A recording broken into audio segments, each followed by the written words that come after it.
कैसे हैं आप सब लोग। मोस्टली स्टूडेंट जो है वो ऑनलाइन हो चुके हैं और जो ऑनलाइन हो गए इन तमाम की अटेंडेंस जो है मैंने लगा दी है। तो अब मैं अपना लेक्चर जो है स्टार्ट करने लगा हूँ। लेक्चर शेयर कर रहा हूँ। उम्मीद करता हूँ कि तमाम स्टूडेंट्स को लेक्चर की जो स्क्रीन है वो नज़र आ रही होगी। जी सर, आ रही है।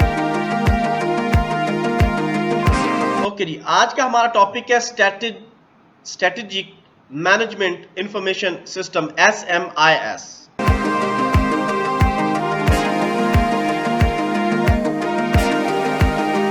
सबसे पहले इंट्रोडक्शन है जी आपका।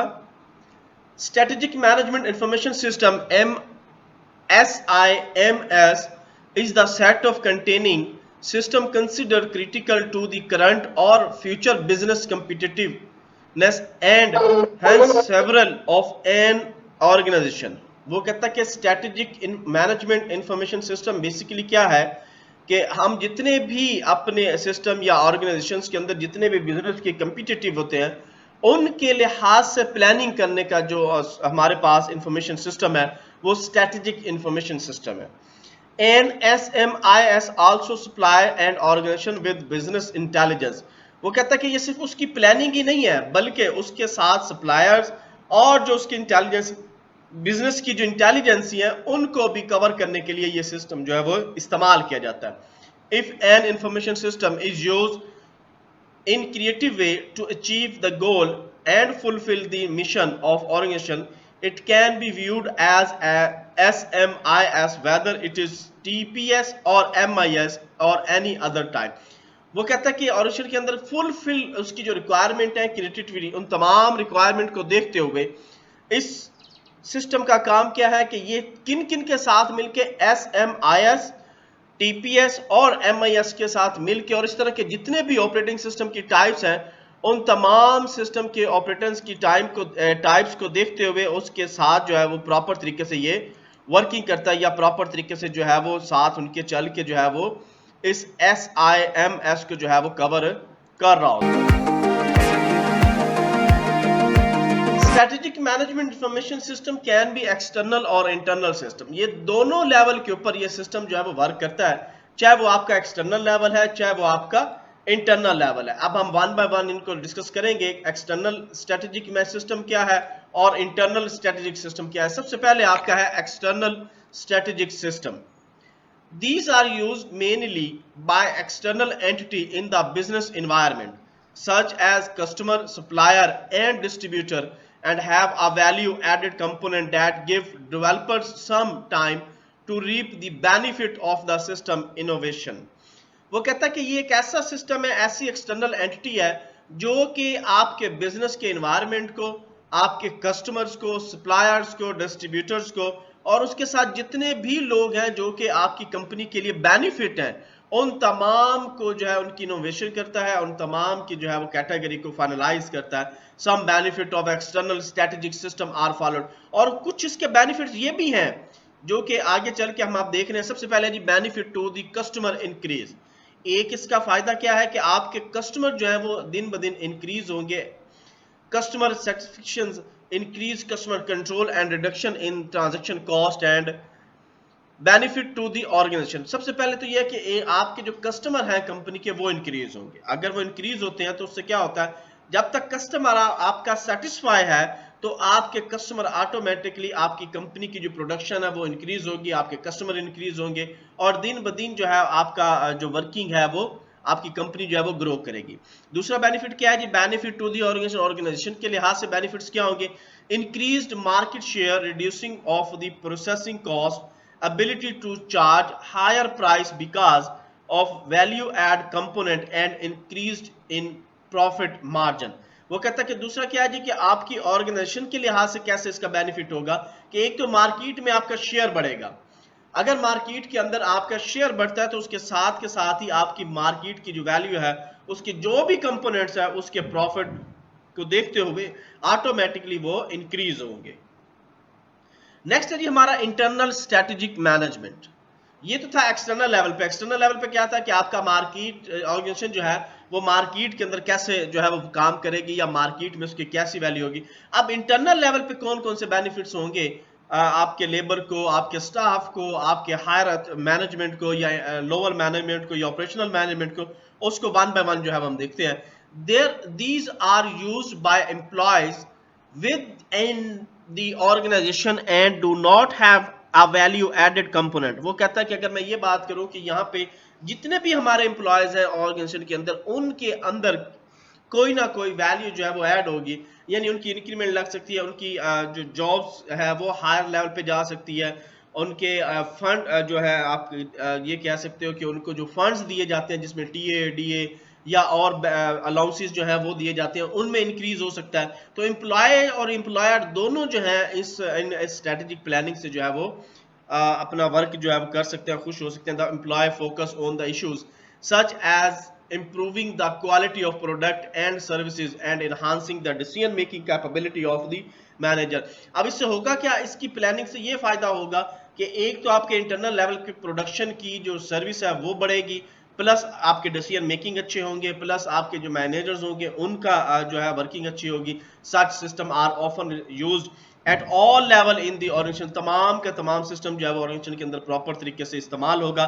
They have long term and implication for the firm and for the business within the firm। वो कहता है कि इससे क्या होगा कि बिजनेस का जो लेवल है वो भी बहुत ज्यादा जो है वो इंक्रीज होगा और उससे फर्म को जो है वो ज्यादा से ज्यादा जो है वो वर्किंग और ज्यादा से ज्यादा उनका जो बिजनेस लेवल है वो इंक्रीज होगा। Strategic information system can be divide in 3 categories. वो कहता है कि ये 3 डिफरेंट कैटेगरी के अंदर इसको जो है डिवीजन किया जाती है। नंबर 1 है system that focus on innovation for competitive advantages. पहला क्या है कि आपका सिस्टम जो है वो ये चेक करे कि जो आपके कंपिटिटर है वो किस तरह की एडवांटेजेस ले रहे हैं आपकी जहाज से और दूसरी जहाज से। दूसरा system the use information as a weapon. अगर किसी सिस्टम में किसी किस्म को कोई वेपन इस्तेमाल करना है तो वो सिस्टम को आपने इंफॉर्मेशन को ही अपना वेपन लेना है कि आपने मुख्तलिफ इंफॉर्मेशन की सिस्टम जो है वो कलेक्ट करनी है और उनके बिहाफ पे आप अपनी ऑर्गेनाइजेशन की जो कंडीशन है उसको बढ़ा सकते हैं। System that increase productivity and lower the cost of good and services। इससे क्या होगा कि आप अपने सिस्टम की जो प्रोडक्टिविटी है उसको बढ़ा सकते हैं, वो चाहे लोअर कॉस्ट से हो चाहे वो हायर कॉस्ट से। यहां तक किसी स्टूडेंट का कोई क्वेश्चन है तो पूछ सकते हैं। जी क्लियर हो गया सबको। नेक्स्ट है जी हमारे पास कैरेक्टरिस्टिक्स ऑफ SMIS। इसकी कैरेक्टरिस्टिक्स हैं जी, there are 3 common characteristics in all strategic management information system.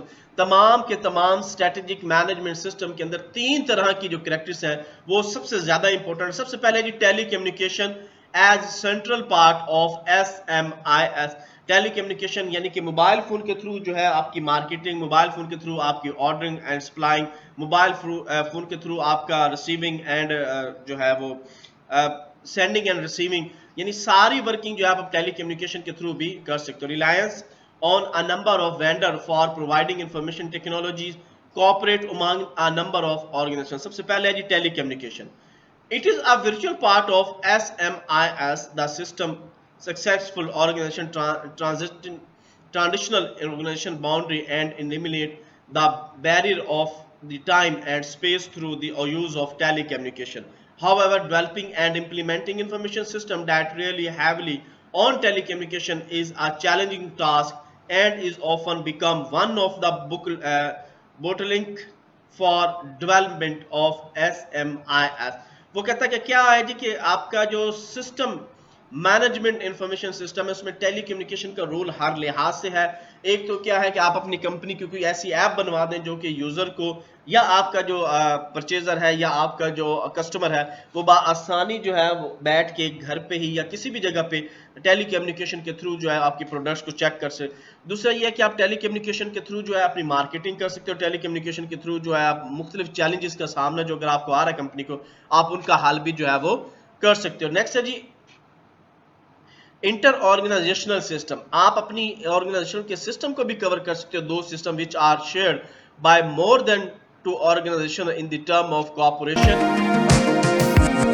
And collaboration rather than the competition। वो कहता है कि जितने भी हमारे कंपटीटर हैं उनके साथ जो आपकी कंपटीशन हो रहा है तो आप उनके साथ कोऑपरेट करें, उनके साथ मिलके जो है वो इसकी वर्किंग करें। Such venture often result is powerful system enhancing productivity. Depend करता है कि आपके सिस्टम की जो प्रोडक्टिविटी वो कितनी है, उसके बिहाफ पे आप इसकी जो कॉस्ट है, इसका जो कोऑपरेटिंग एरिया है, इसकी जो मार्केटिंग इनकी शेयरिंग है, क्रिएटिंग पार्टनरशिप, न्यू पार्टनर्स आप बनाए specially for the original that they conduct business transaction in a global market, ताकि आपकी जो प्रोडक्ट है वो इंटरनेशनल और ग्लोबल मार्केट के अंदर भी इंट्रोड्यूस हो सके।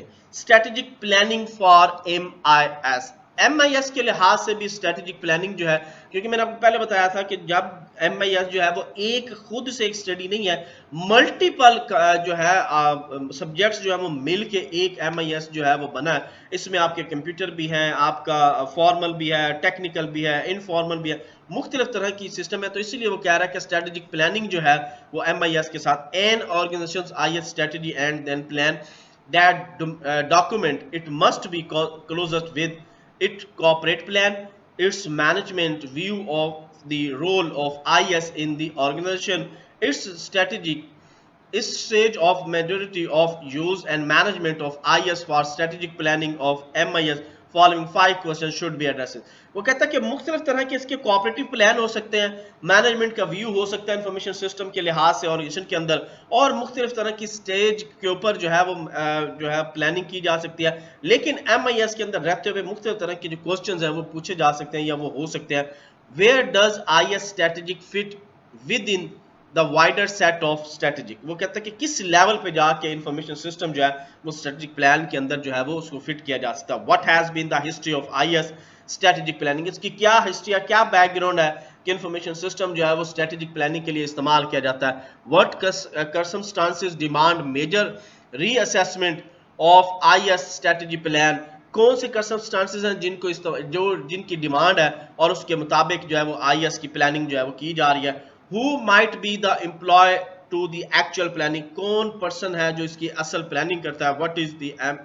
What might an IS strategy plan to contain, और कौन इसको जो है वो कंटिन्यू कर सकता है। नेक्स्ट है जिसकी डेवलपमेंट, SMIS की डेवलपमेंट है, अब हम इसको डिस्कस करने जा रहे हैं।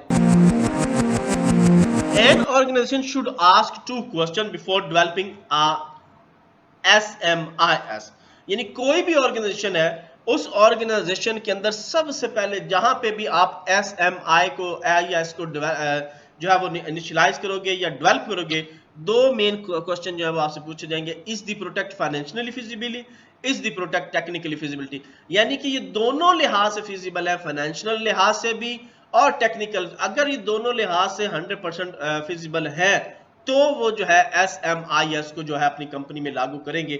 अगर किसी एक में भी इसकी कोई प्रॉब्लम आती है तो वो अपनी कंपनी में इसको हो सकता है कि अप्लाई ना करें। Strategic system required substantial resources over an external period of time often with little और नो ग्रेजुएट ऑफ सक्सेस।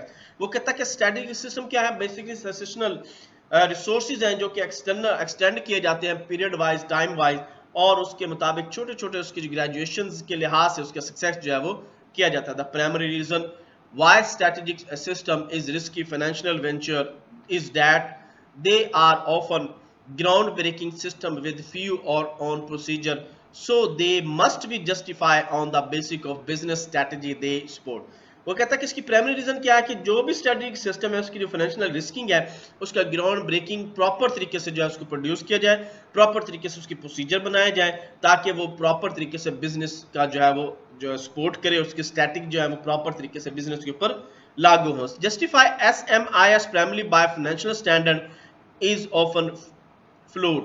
वो कहता है कि जस्टिफाई किया जाए कि SMIS के अंदर फाइनेंशियली तौर पे कौन कौन से स्टैंडर्ड जो है वो रखे जाते हैं। Technical feasibility of the project, strategic system require well established technology which is also widely expected by user.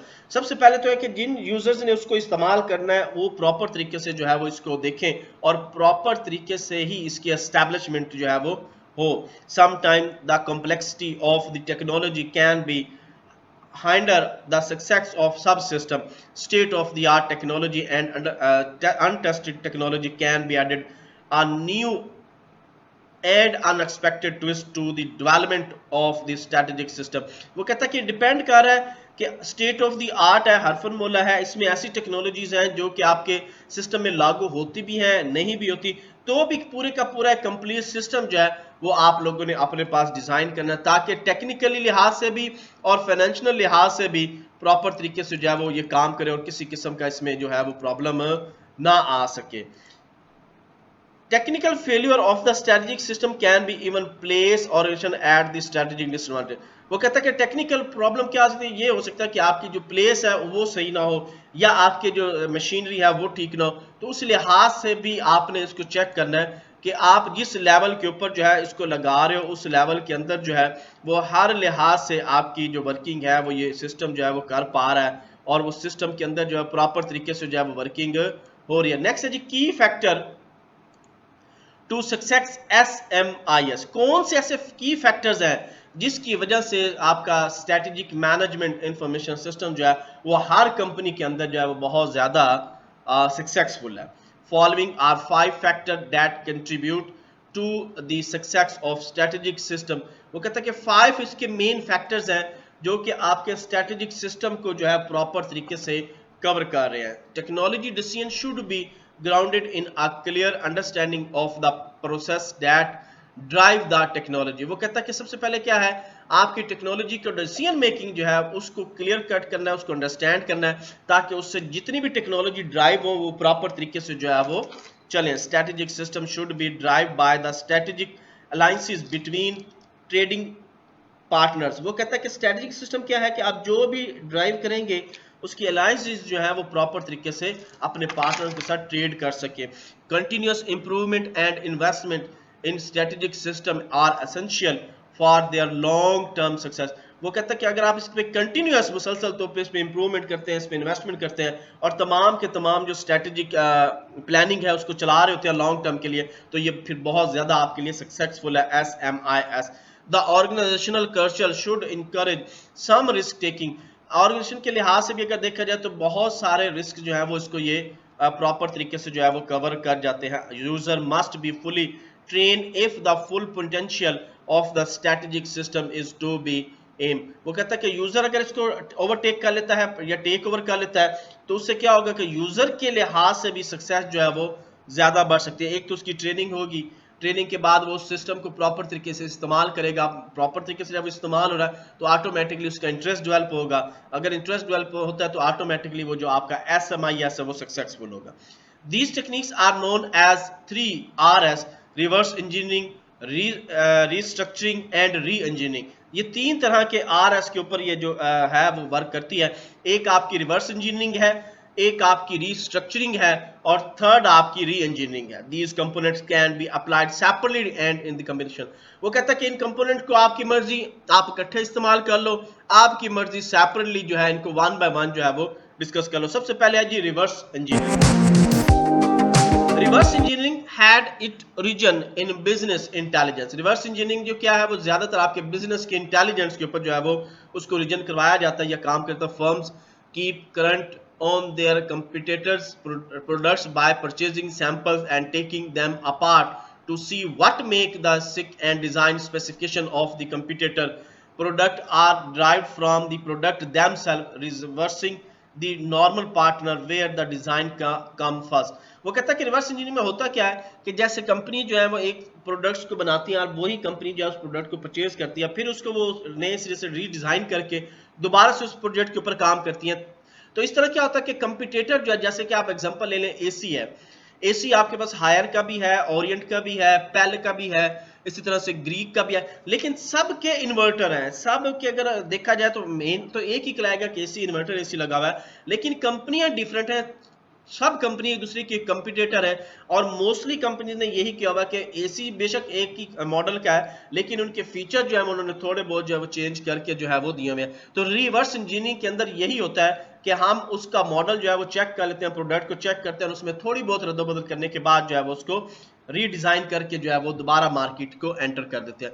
Reverse engineering is the process of analysing a system to identify its element and their inter relationship and to create documentation in the higher level of the abstraction they currently exist. वो कहता है कि reverse engineering का मतलब ही यही है कि आप अपने सिस्टम को एनालाइज करो, आइडेंटिफाई करो और उसको इंटर रिलेशनशिप के लिहाज से जितने भी एलिमेंट्स आपको मिलते हैं उसकी डॉक्यूमेंटेशन के लिहाज से उन तमाम को हाई लेवल के ऊपर जाके डिस्कस करो, उसमें से जो एब्स्ट्रैक्ट निकलती हैं उनके निकाल के आप उस प्रोडक्शन के लेवल के लिहाज से जिसमें वर्किंग करो। Reverse engineering is applied a system with when little or more documentation exists and there is need to prepare new documentation। Reverse engineering का मतलब ही यही है कि आप अपने उस सिस्टम के ऊपर अप्लाइड करें, लिटिल बिट भी अगर चेंजिंग है तो भी उसको प्रॉपर तरीके से उसकी डॉक्यूमेंटेशन बने और उस डॉक्यूमेंटेशन के लिहाज से उसके अंदर जो भी न्यू वर्किंग होनी है वो करके एक नई डॉक्यूमेंटेशन के तौर पे उस प्रोडक्ट को जो है वो फाइनलाइज किया जाए। द स्टार्टिंग पॉइंट इन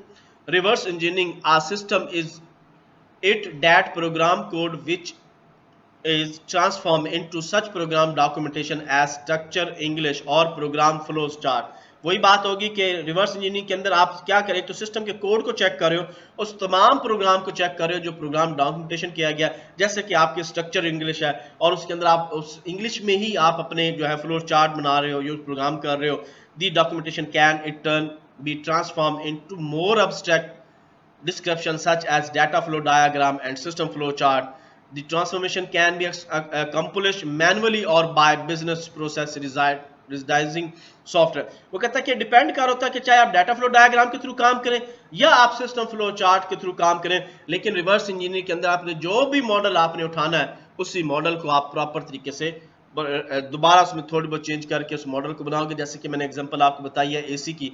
अब एसी हमारे पास मल्टीपल कंपनीज के हैं, सारे ही इन्वर्टर हैं, लेकिन मॉडल में थोड़ा बहुत उन्होंने चेंज किया या फीचर उसके थोड़े बहुत चेंज करके जो है वो मार्केट के अंदर जो है वो चल रहा है। Reverse engineering therefore follows as a backward path through the system life cycle as illustrated in reconstructing the system design and planning that went it to the original development effort। वही बात आ गई कि आपने उसको री इंजीनियरिंग तो कर लिया है, लेकिन री इंजीनियरिंग करने के बाद जो उससे प्रोडक्ट बनी है वो आपकी एक फाइनल प्रोडक्ट है और वही आपकी ओरिजिनल प्रोडक्ट है। Restructuring Restructuring is the transformation of a system into another form without changes it functionally।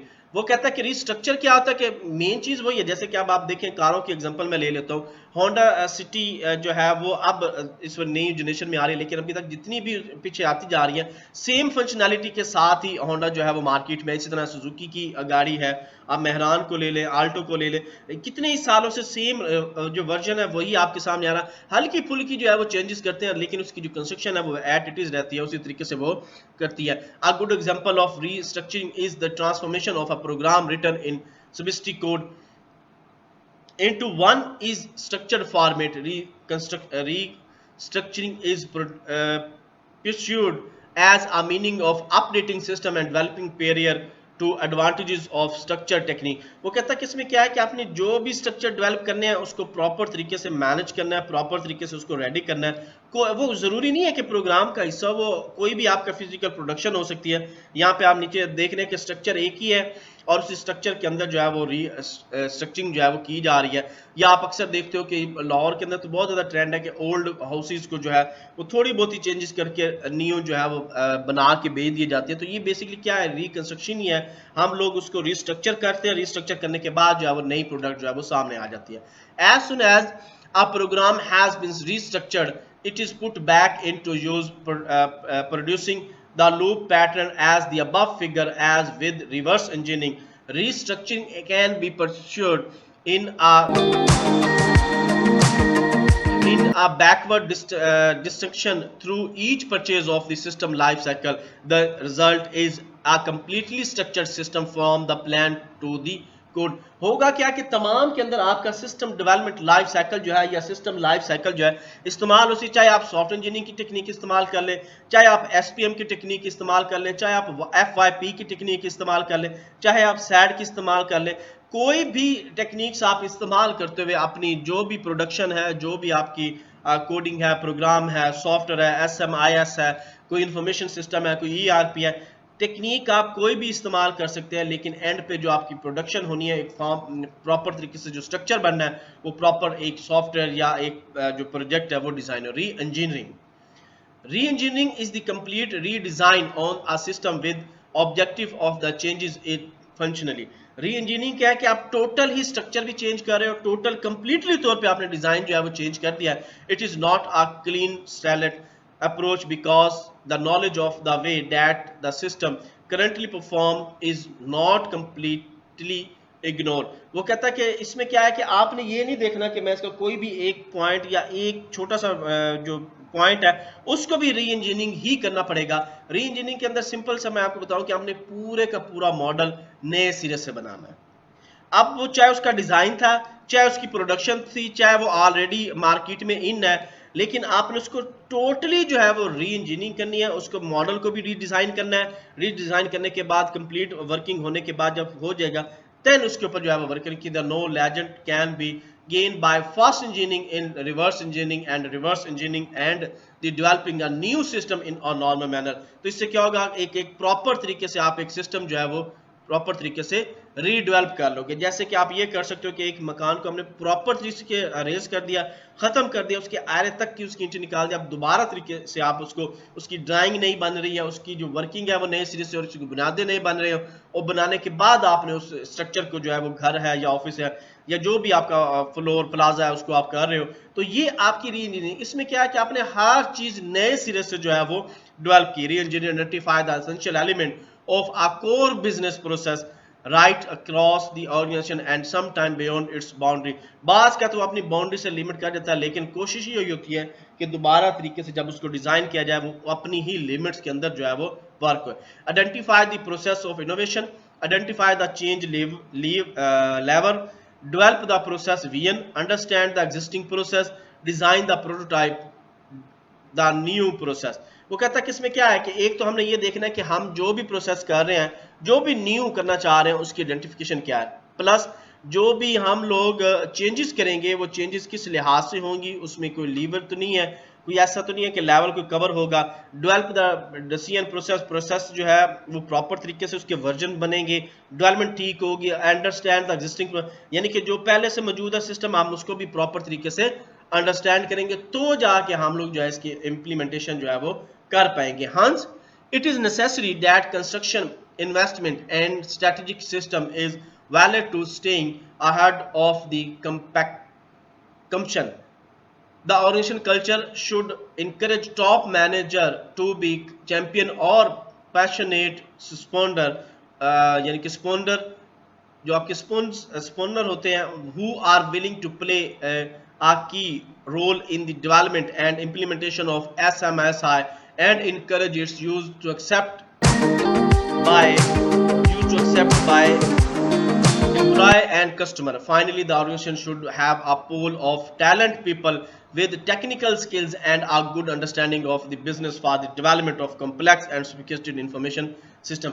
यानी वो कहता है कि SMSI के अंदर आपको फाइनली यही पता चलेगा कि आज अगर आपने इसको अपनी कंपनी के अंदर ऑर्गेनाइज किया, अपनी कंपनी के अंदर इंप्लीमेंट किया, तो इससे क्या होगा कि बड़े के बड़े प्रोजेक्ट भी हैं वो भी आपको कॉम्प्लेक्स नहीं लगेंगे, वो भी प्रॉपर तरीके से डेवलप होंगे, प्रॉपर उनका एक लेवल होगा, प्रॉपर आपके पास टेक्निकल लोग होंगे, टेक्निकली लोग जो है उनको गुड गवर्नेंस होगी, प्रॉपर तरीके से उसकी जो मैनेज करेंगे और वो प्रोडक्ट जो है वो कंप्लीट होगी। There are 5 major strategic implementation issues: information system resource structure and user computing, information system management and hybrid managers, information value and information system investment, selection and acquisition। तो ये मुख्तलिफ तरह की स्ट्रेटेजिक इंफॉर्मेशन प्लानिंग है जिनको देखते हुए आप अपनी जो है वो work. Barrier of development of ISMIS, मुख्तलिफ तरह के इसके बैरियर्स भी आ सकते हैं जो कि आपकी डेवलपमेंट जो है सिस्टम मैनेजमेंट इंफॉर्मेशन पे हो सकते हैं। Development definitions, barrier,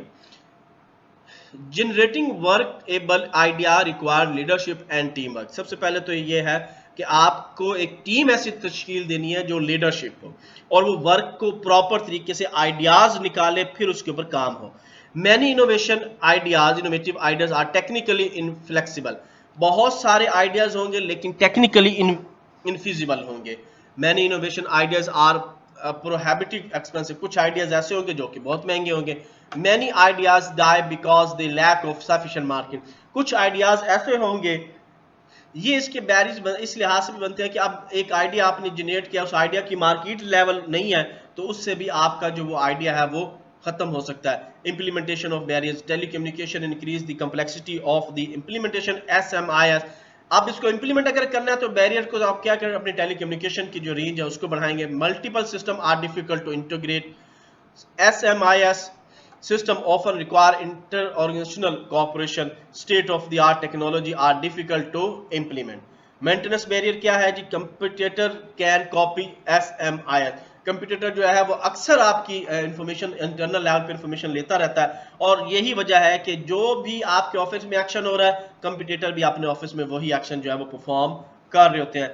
unanticipated demand can overwhelm the useful of the SMIS application can be expensive to maintain or enhance, क्योंकि इसकी एप्लीकेशन थोड़ी सी महंगी होंगी इसलिए इनको enhancement और अपडेट करने में भी थोड़ा सा प्रॉब्लम हो सकता है। High exist barrier can cause devastating losses।